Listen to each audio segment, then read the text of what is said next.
What up there, guys? This is Jughead and your boy Deadpool. As you can see, Deadpool's right here on the shirt.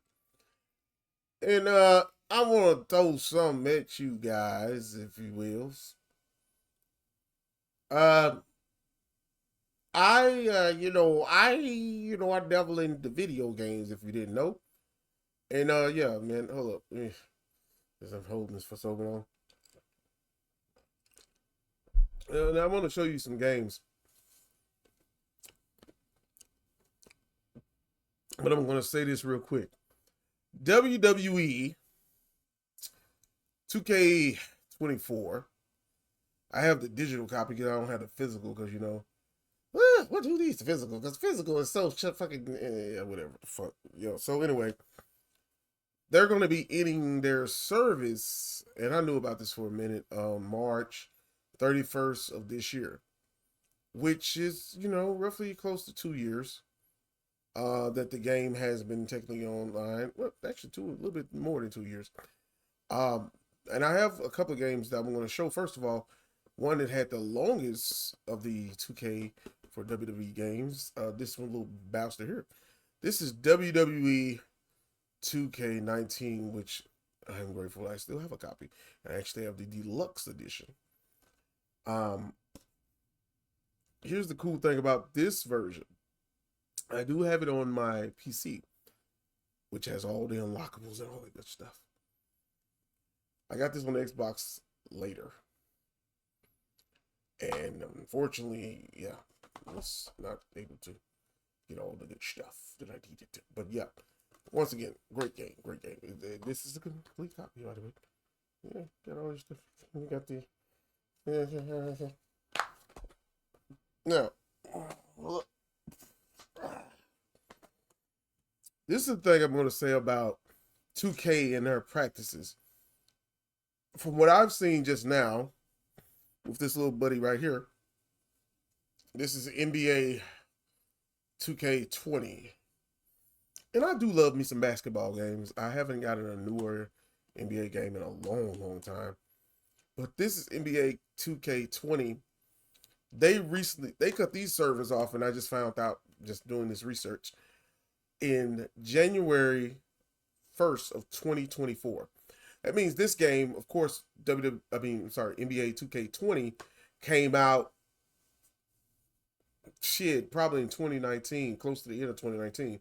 Because usually when they release these games that have the 2K whatever year, they were being promoted prior to the year going into the next year or whatnot. So that means that game was running for 4 fucking years, for 4.5 years at the most. Now, this is what I'm saying.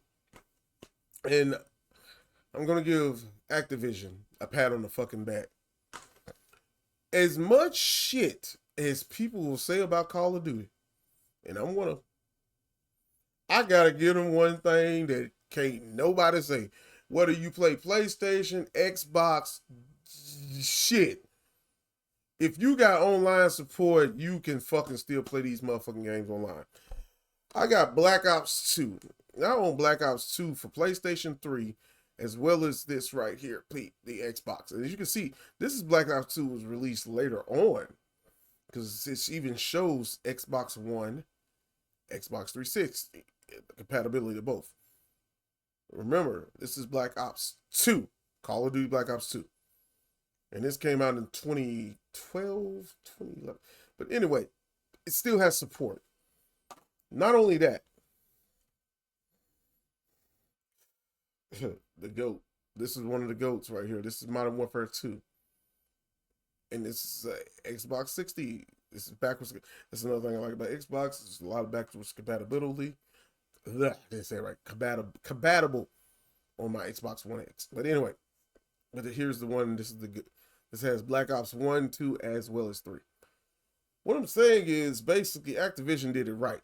They did it right for the reasons of basically saying that even if we have older games, you can still play them if you would like. You can still get achievements if you like. What I'm trying to get to, basically the boiling egg of this fucking video, is the fact that this falls under what I was talking in another video.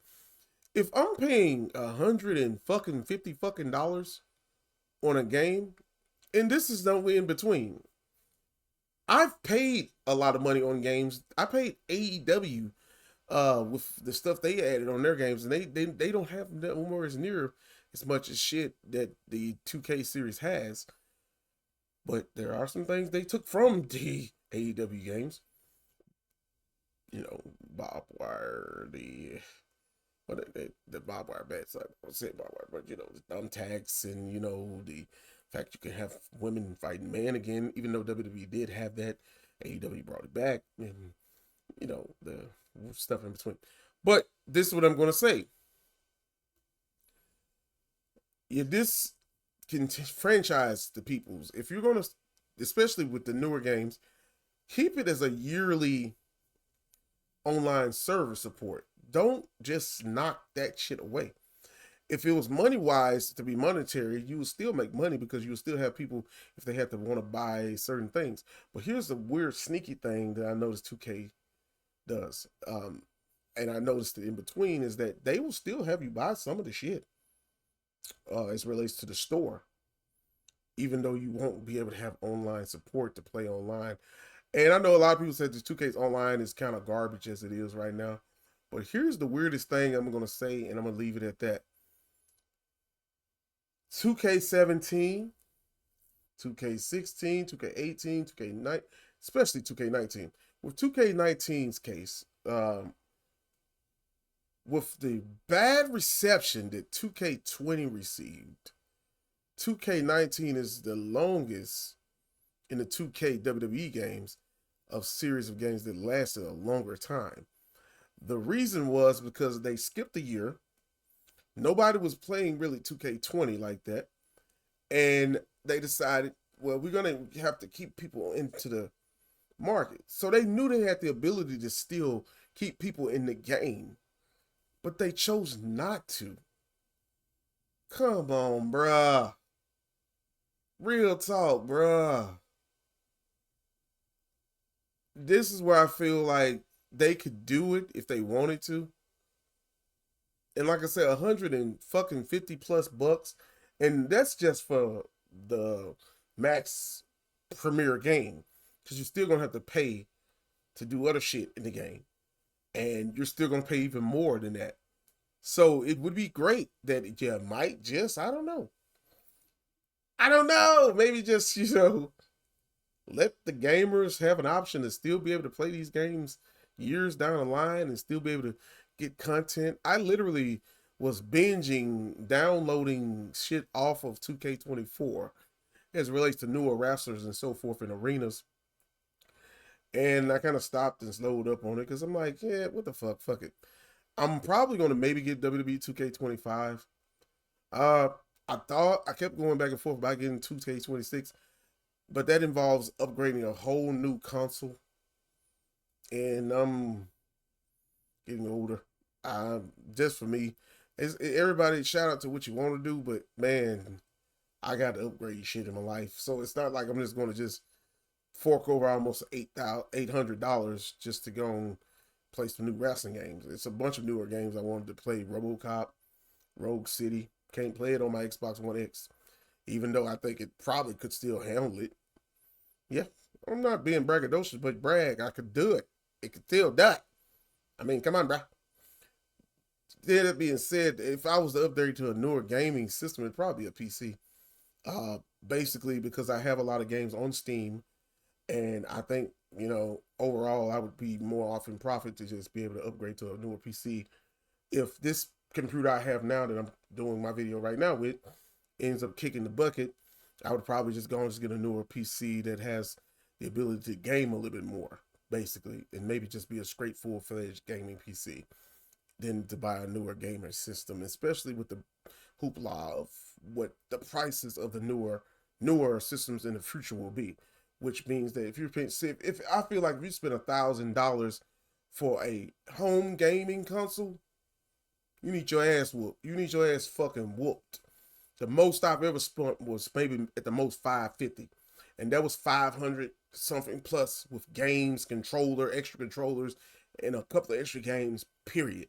when I got this Xbox One, which was around 2019, I got that motherfucker 300 at the most.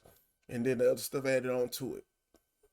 But, man, the online support for 2K in the WWE games is really needed.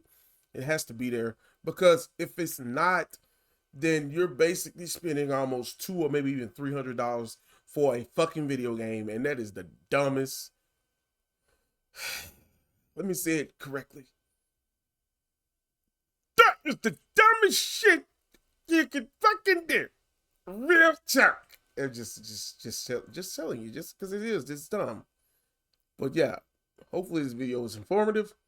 But yeah, this is Jughead82. Signing off. You guys have a good one. Peace.